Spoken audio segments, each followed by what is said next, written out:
So sebelum ni kalau korang tengok dekat berita media sosial, korang dapati Google dia nak cuba charge untuk orang yang nak tonton 4K content, korang kena bayar sekian-sekian amount. Tapi Alhamdulillah, Alhamdulillah, Google macam dia belajar daripada menteri kita sendiri, dia belajar U-turn balik benda tu, dan benda tu tak jadilah. Cumanya lah kan, saya sebagai content creator yang dah follow YouTube sejak tahun 2007, 2008, 2009 sampailah ke 2020, saya sendiri yang contribute dalam content YouTube. Saya seolah-olah setuju lah apa yang YouTube nak cuba buat, tapi korang kena dengar dulu sebelum korang kecam saya. Jadi banyak faktor. Okey, faktor yang pertama ni dalam viewpoint business lah, yang paling mudah adalah sebab kos yang terlalu mahal. Okey, apa yang masalah kos ni kan, cikgu Luan kan, Google tu apa entiti besar, kos besar. Dia macam ni guys. Okey, bila kita tengok daripada sudut technical video itu sendiri kan, ni way back in 2007 2009 macam tu, korang dapati kamera ataupun camcorder waktu tu dia punya resolution dia kecil je sebenarnya. Korang shoot sekitar 240p sehingga 480p. Kalau korang nak tahu, PS2 yang korang main dulu adalah 480p. That's how small it is. Sebab tu main game pecah-pecah. Tapi zaman tu, let's say lah,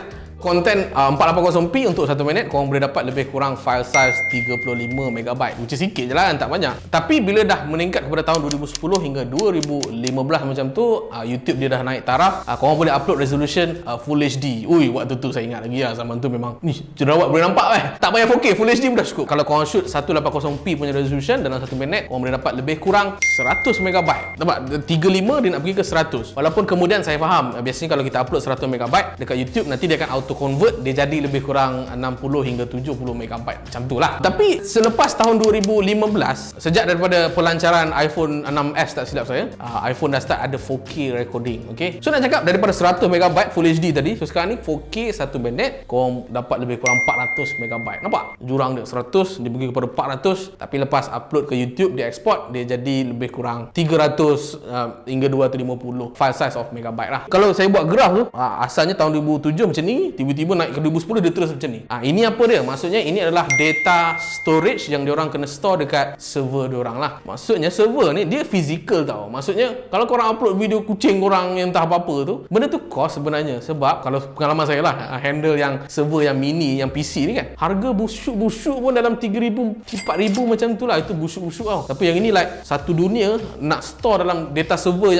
yang standardized. Bukan setakat standardized, dia ada backup dia orang sendiri. Sebab tu lah apa yang saya nampak berkenaan dengan YouTube ni, kenapa logiknya dia orang nak charge 4K tu, sebab the cost itself memang sangat besar. Okay, itu saya memang dah pasal cost. Yang second thing, sebenarnya tak ramai orang pun yang I would say appreciate content 4K. Yang pertama adalah daripada segi device watching. Maksudnya korang tengok konten-konten 4K, biasanya orang-orang yang ada TV 4K tu, betul lah, saya faham lah. Tapi yang biasanya tengok YouTube ni, biasanya orang tengok dekat smartphone. Macam case study yang Linus, YouTuber international tu buat kan, dia kata channel dia 43% pengguna smartphone yang tengok, ada 40% orang komputer atau orang laptop yang tengok. Yang ini baru device tau, yang ada Full HD resolution. So tak berapa nak ramai sangat lah. Dan faktor yang kedua, for sure lah, macam biasa internet Malaysia. Okay, internet Malaysia ni Full HD pun dah menganggap. Okay, ada juga price mahal dan sebagainya lah. Tapi benda tu tak berlaku kat Malaysia sajalah. Maksudnya dekat negara lain pun costly juga. Hence, kenapa YouTube nak charge kepada 4K adalah I would say maintenance yang datang daripada cost tadi lah. Memandangkan yang tak ramai pun tengok 4K,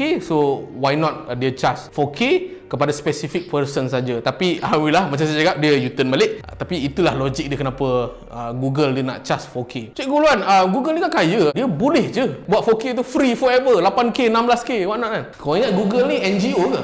Okay, Google ini adalah business entity yang mana dia tak pernah menjanjikan benda tu free forever. Mungkin free sekarang, tapi dia orang tak pernah janjikan free forever. Malah kalau dia kata, oh YouTube ni boleh je ada untung sebab dia ada buat ads, tapi untung dia tu macam CP-CP lah. Kemudian bulan depan dia nak kena rolling balik dengan kos yang dia kena tanggung lah. Again, Google bukan NGO. Tu je nak cakap.